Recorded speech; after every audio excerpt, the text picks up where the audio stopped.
Hi everyone, Amber here from Summit Dog Training, and today we are going to talk about how to create individual or private lesson appointment types in Acuity.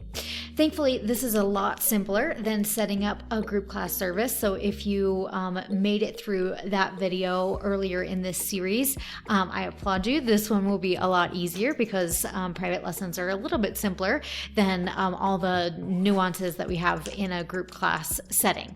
Don't forget to click subscribe below so that you can catch all of our videos. We post on Acuity, other dog business, and dog topics every week. Hi, baby. Would you like to come up with me? Hi. We have a little special guest. Good boy. Very nice.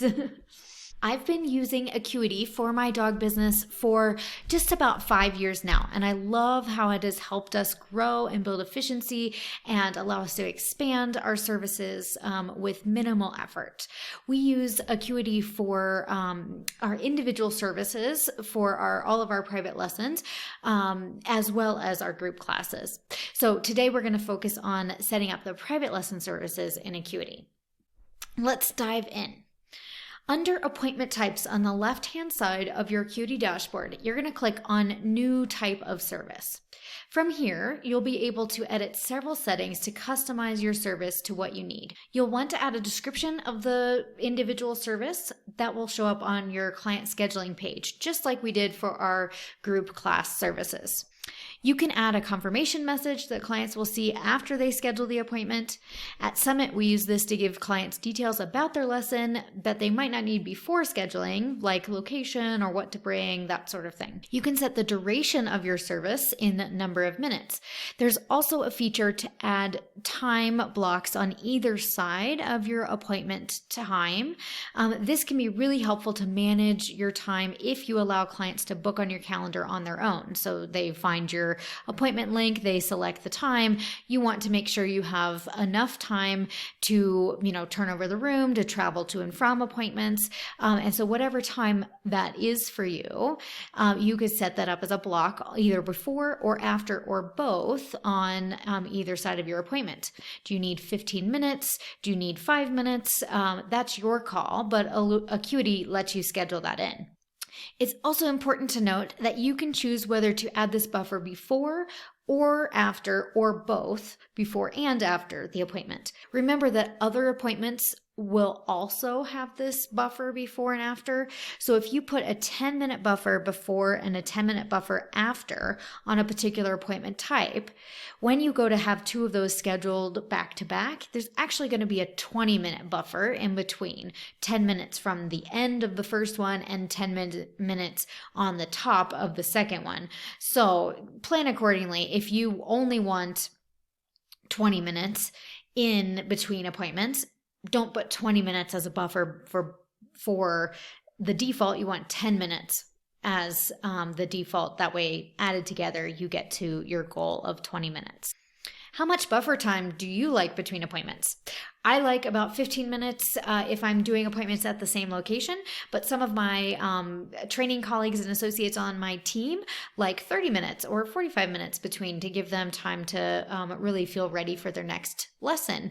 What is your preference? I'd like to know. Tell me below in the comments so we can have a little discussion on what your preference is and see if we can determine a pattern of what's common in our industry.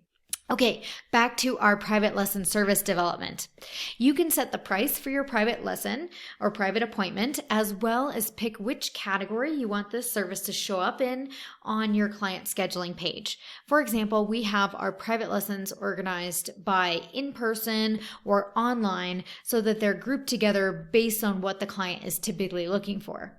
You can choose to make your service public or private. If you make it private, it won't show up on your public scheduling page, but students can still sign up if you send them the link directly, like in an email or a newsletter or a Facebook post. Okay, next, choose which of the intake forms to assign to this service. I cover intake forms in a separate video, so we'll just pick a few to go with this service as an example. These are the forms your client will see when they go to submit an enrollment to this service.